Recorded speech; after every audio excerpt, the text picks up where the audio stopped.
ला लिया है। अब टीटीपी बीएलए को सपोर्ट कर रही है बलूचिस्तान की आजादी को लेकर। देखो, इसमें किसी प्रकार को कोई शक नहीं कि पाकिस्तान के बहुत बुरे दिन आ चुके हैं।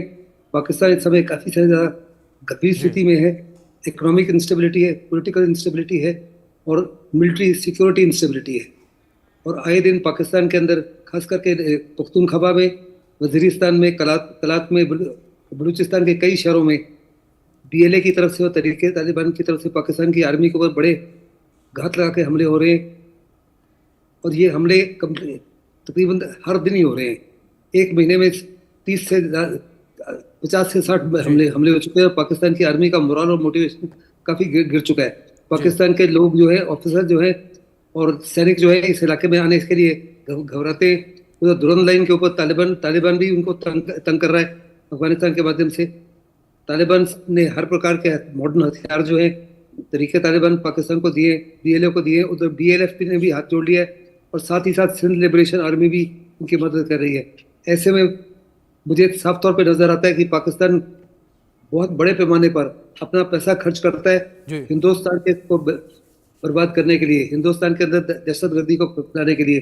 अगर वही पैसा वो अपने इंफ्रास्ट्रक्चर को ठीक करने के लिए अपने अपने लोगों की तरफ खर्च करता, उनकी देखभाल करता, उनकी उनकी एजुकेशन की तरफ ध्यान देता, उनके हेल्थ केयर की ध्यान देता, उनको वो तमाम सहूलतें देते जो जो उनकी अपेक्षा थी, तो आज ये स्थिति नहीं आती। लेकिन अभी काफी ज़्यादा लेट हो चुका है। पाकिस्तान जो है बहुत बड़े पैमाने पर दुनिया को झूठ बोल रहा है जी कि वास्तव में स्थिति जो है बिल्कुल उनके काबू में है।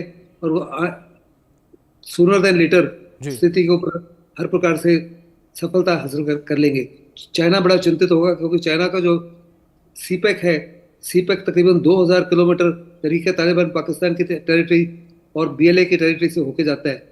और वास्तव में वहाँ पे ये हमले चाइनीज इंजीनियर के ऊपर, चाइनीज लेबर के ऊपर और पाकिस्तान की आर्मी और सिक्योरिटी फोर्स के ऊपर हो रहे हैं। आए दिन वहाँ की पुलिस की पोस्ट के ऊपर हमले हो रहे हैं।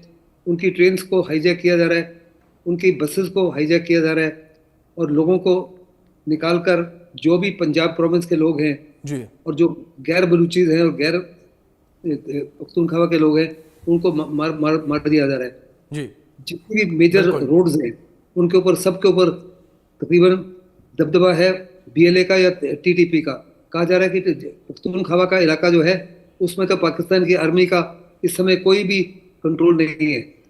जी अगर वो वास्तव में आज इंडिपेंडेंस घोषित करें तो अपना तिरंगा वहाँ, अपना अपना झंडा वहाँ लगा सकते हैं क्योंकि वहाँ वो एरिया कम्प्लीटली पाकिस्तान से लिबरेट हो चुके हैं। जी और बलूचिस्तान में भी कुछ इलाके जो है वहाँ पाकिस्तान की आर्मी जाने से घबराती है।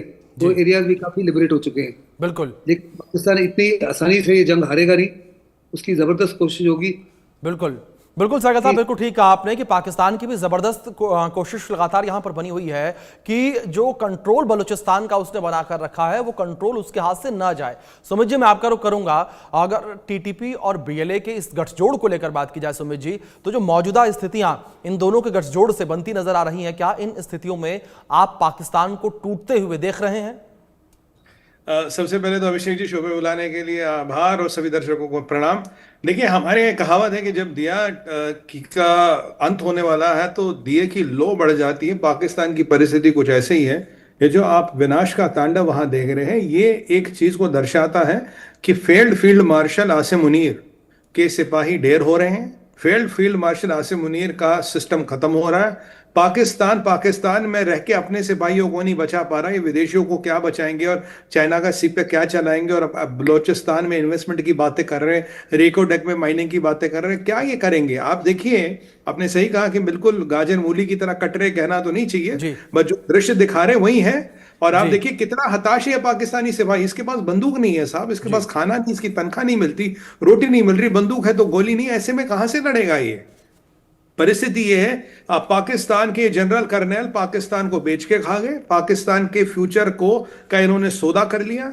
इनके पास खुद बहुत बड़े मकान, मेंशन, और पाकिस्तानियों के पास कुछ नहीं है। तहरीक तालिबान और ये बीएलए का बहुत पहले जॉइंट वेंचर हो गया था।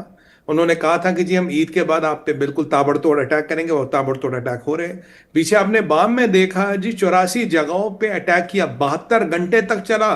बलूचिस्तान में कौन से बलूचिस्तान की बात कर रहा था मुनीर? कौन से बलूचिस्तान में कह रहा था आओ यहाँ के मिनरल्स निकालो? भैया हमारी सेना 72 घंटे तक चंद बलोच भाइयों से उस जमीन को नहीं छोड़ा पा रही। तुम्हें तो भैया चूड़ियां पहननी चाहिए। भैया एक बात समझ लो पाकिस्तानियों, तुम्हारे पास कुछ नहीं बचा है, तुम्हारी सेना बस कागजों में। मैं याद दिलाना चाहूं कुछ मुनीर ने कहा था, अरे ये बलोच कितने 10, 15, 20 हजार लोग हैं, मेरे पास तो 1 मिलियन की सेना है। आज मैं पूछता हूं कहां गई वो मिलियन की सेना? कहां गया वो दबदबा? कहां गया वो इस्लामिक बॉम्ब? कहां गया वो पाकिस्तान? कहां गया वो मिलिट्री पावर? हकीकत ये है, तुम बच्चों का टेल्को पाउडर, चमेली का तेल, चंपी का तेल बनाने वाले फौजी हो। तुम्हारे बस का युद्ध बुद्ध नहीं है, तुम जाके फौजी तंजीम में व्यापार करो, ये डायपर बेचो, टेल्कम पाउडर बेचो, इसके अलावा तुम्हारे बस का कुछ नहीं है। परिस्थिति ये है सर कि आप, ये वक्त की बात है, मुझे लगता है 26 के अंत तक पाकिस्तान 4 भागों में टूट गया होगा। अभी भी पाकिस्तान के जो 4 भाग है लूजली हेल्ड है, मतलब ये हिल रहे आपस में। और अभी जो आप परिस्थिति देख रहे हो, अगर विदेश में बैठा जैसे हम बैठे कोई देखे, आपको तो यही लगेगा ना पाकिस्तान की सेना 0 वटा सन्नाटा है। 5 युद्ध हारने वाली सेना ही है। ऑपरेशन सिंदूर को 5वां मानता हूं मैं।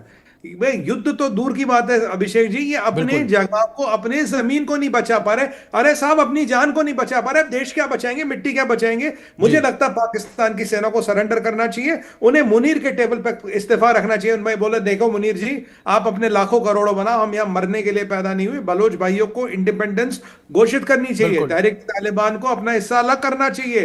पाकिस्तान की जहरी सुन्नी आर्मी के साथ आपका कोई लेना देना नहीं, ये सिर्फ शोषण उत्पीड़न करना चाहते हैं, महिलाओं का बलात्कार, बच्चों को मारने का काम। और जब बम फोड़ते हैं या बम की टेस्टिंग करते हैं, रेडिएशन से मरता बेचारा बलोच। अभिषेक भाई ये है, लूट खसूट का काम करते हैं लोग। बिल्कुल बिल्कुल समझिए, बिल्कुल ठीक कहा आपने कि जिस तरीके से जो मुनीर की सेना है वो वर्दी की आड़ में किस तरीके से गुंडागर्दी करती है, किस तरीके से क्राइम करती है, इसके कई सारे जो हैं कह सकते हैं कि वाकये निकलकर सामने आए हैं। खुद बलोचों ने इस बात को एक्सेप्ट किया, बलूचिस्तान की महिलाओं ने इस बात को एक्सेप्ट किया कि लगातार जो पाकिस्तानी आर्मी है वो उनके ऊपर अत्याचार कर रही है। सहगल साहब, दूसरी ओर अगर बात पाकिस्तानी आर्मी को लेकर की जाए, जिस तरीके से इस समय पाकिस्तानी आर्मी का जो मनोबल है वो टूटा हुआ नजर आ रहा है, उसे